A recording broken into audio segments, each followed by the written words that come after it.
Hello dear friends and welcome to Monday.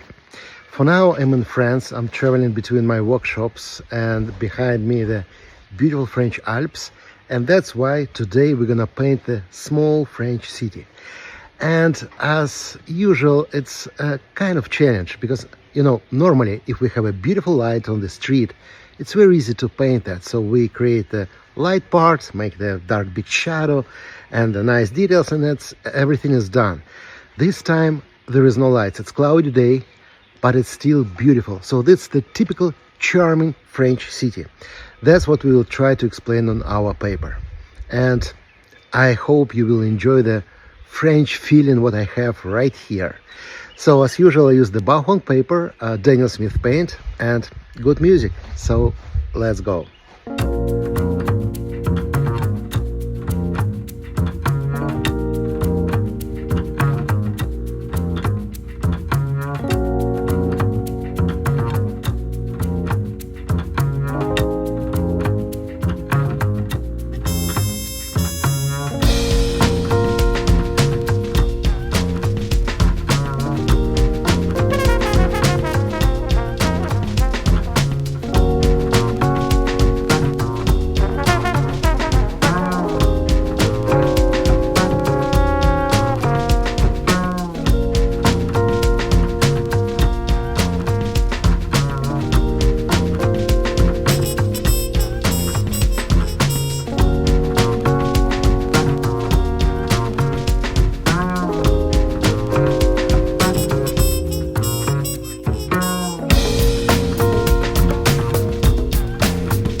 You know, then you're traveling around the France by car, you pass the cities like that all the time. They're charming, beautiful, very nice, and very touching. So I did my best to explain that feeling on that paper, even if we have just a cloudy day without sunlight. Thank you for your time. Stay healthy and see you next Monday. Bye bye.